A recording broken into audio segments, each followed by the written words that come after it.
President Obama has been spending money quite freely so far in this election season. Could he actually run out of money? It seems like can't imagine a politician running out of money. Could it happen, though?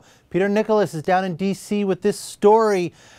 I can't believe a politician would ever run out of money. I find that so hard to believe, but run this by me.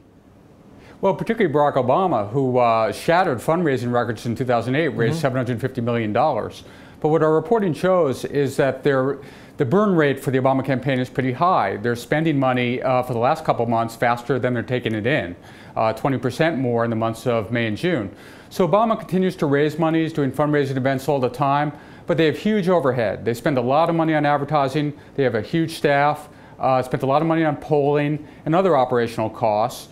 And there's some concern among Democrats that they might have to retrench and rein some of that in, or else they might not have the resources they need to run campaign ads in the fall. Yeah. Peter, do you think there's a strategy behind all this spending right now, spending early?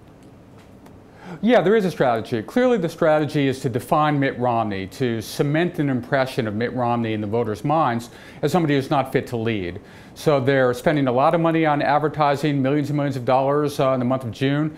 And they're hoping that voters will get the impression that Mitt Romney is out of touch, somebody who doesn't have solutions for the country.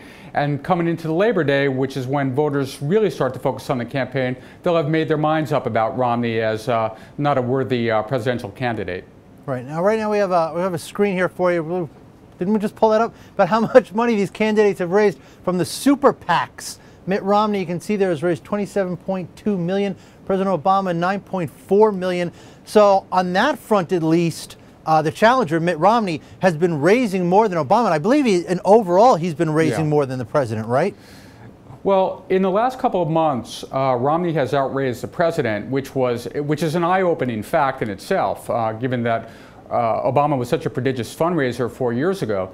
The super PACs provide Romney with another advantage because the pro-Romney, Republican-leaning conservative super PACs are going to far outraise any Democratic pro-Obama super PACs, maybe by 4 or 5 to 1, possibly by 10 to 1. We don't really know. So these trends are pretty worrisome for the Obama campaign, but they are hoping to stay competitive, at least on the fundraising front, competitive enough that maybe their ground game, what they view as their superior ground operation, their grassroots forces, the people they have out at shopping malls registering voters, that will ultimately carry the day. Yeah. Peter, you mentioned that the president's been spending more money than he's been taking in. How commonplace is that during a campaign?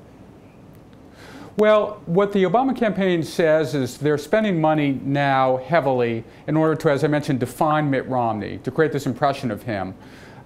Later in the campaign, we get a sense that they are going to probably pull back some of the advertising, so their operational costs might not be as high. So this is sort of a calibrated thing.